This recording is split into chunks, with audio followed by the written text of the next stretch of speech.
What's up, Thunderbolts? Coach Kyle back here with Stephanie. Guys, again, today we're bringing you all the different tips and tricks you need to maximize your next ACFT. Okay, so now we're going to move into the sprint jab carry. Okay, we just crushed the deadlift, then the standing power throw. We scored our best on the push-ups. Now, arguably the hardest event, arguably one of the most important events because it could set you up either for success moving into the plank of the 2 mile or can be completely disastrous, right? So how do we make this as successful as possible? Well, the first thing we need to do is strategize. Stephanie has it written on the board over there. Steph, what does strategize mean? So strategize is going to be how you prep your initial equipment. Everyone does it a little bit differently.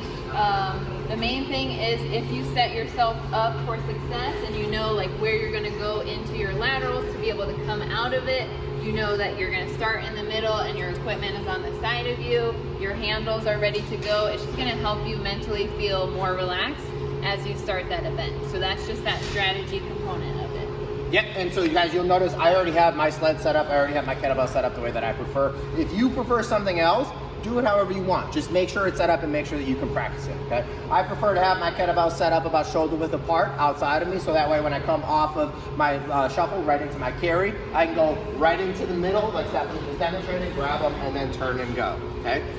My sled drag, the same thing. I have the handles facing forward, so as soon as I come back, I can grab onto that sled right into the drag to not add extra transition time onto the top, okay? So first things first is going to be the sprint. This is probably the easiest part, but can also be super difficult. Okay, so when you go to do your first initial sprint, don't sell yourself out, right? Part of that strategize is also making sure that we can pace ourselves so we don't blow ourselves up on that first sprint, okay? We all know how to be able to line up. Head has to be behind the line, starting in that line position. You stand up, you sprint, hand and foot at this line, all the way down here, fastest man alive, and then I come back into my sled drag. Steph, do you have any tips for the first sprint?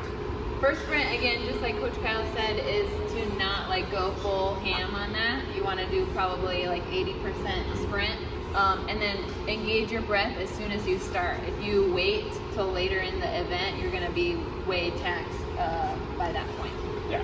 So we finish that first sprint, we come into our sled drag. Again, my handles are set up, okay? The most common mistake we see on the sled drag is everyone starts leaning back and doing one of these things, okay? What we actually want to do is be able to sit down into the sled. So I plant one foot forward to be able to grab on my handle, and then notice my hips are back, my shoulders are a little bit forward, and I'm driving here. I'm not leaning backwards because that'll tax my quads. What I really actively want to do is reach backwards to activate my glutes and my hamstrings, and then use my whole leg to drive back, okay? Then, I just crushed that first portion. Now, one common mistake we see on the turn is people do one of these huge turns. That takes a lot of time. So as soon as I finish, I pull through, I stay close to the sled, and I pop straight back around. Okay, shortest distance between 2 points is a straight line, so make it a straight line. Same thing, especially as we start to get tired, sit back into those hips and driving backwards on the drag to pull through. Steph, what do you got for the drag? Yep, so I put drive as kind of like the cue reminder. Not only are you going to drive with your heels and your hips, but you want your head in the right head space.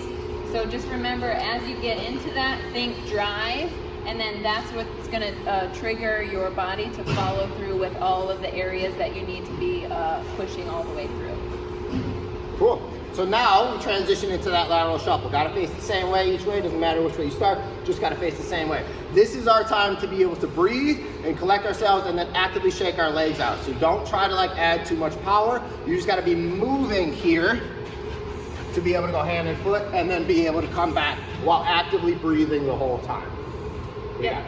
For that section in particular, our heart rate automatically increases every time you inhale. So if you can take fewer long, slow breaths during that lateral, that's going to help maximize lowering your heart rate so that you can then pick up those kettlebells without having them fall over, and your muscles aren't going to be as tense. So as you're going through, inhale through your nose, exhale out through your mouth.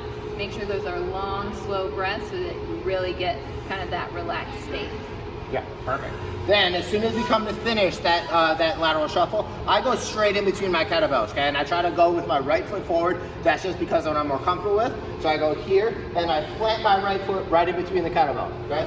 Now I bend down in a good deadlift position. This looks just like that kickstand RDL that we practice at PT every morning. To pick up, I don't step or anything. I literally just twist my feet and then I'm off on my carry. Cross the line here, keeping those eyes up, shoulders back.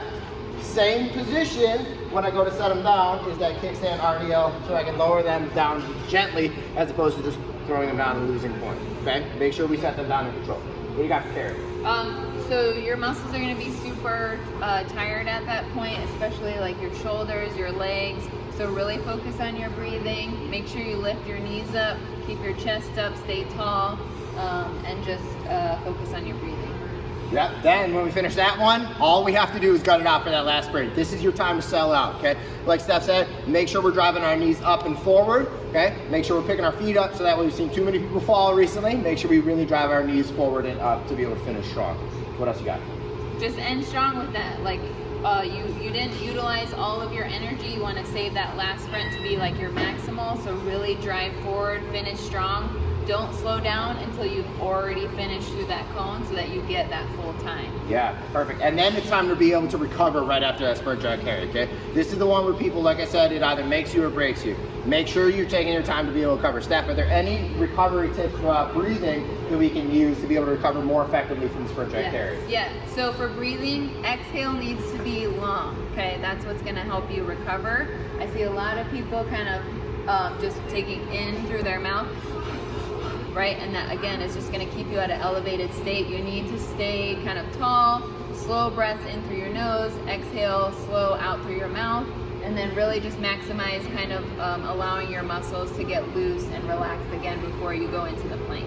Yeah, super important, guys. Make sure we stay moving, make sure we're foam rolling, make sure we're refueling. So we're grabbing Sarah, our dietitian. Sarah, how do we refuel after sprint jog carry? Yeah, so after sprint jog carry, you're completely depleted of all your energy stores. So ideally you want to eat about 15 to 30 grams of carbohydrate, because what that's going to do is help refuel those muscles specifically for that 2-mile run. If you can't eat any food, have some drip drops, some Gatorade, something with some sugar in it to get you through that. If you can pack food with you, you can have a full banana, half a banana, a granola bar, anything with quick carbohydrates to get your muscles that instant fuel, again, to help you get through that 2-mile. And then don't forget to rehydrate, get your water if you aren't drinking drip drop as well.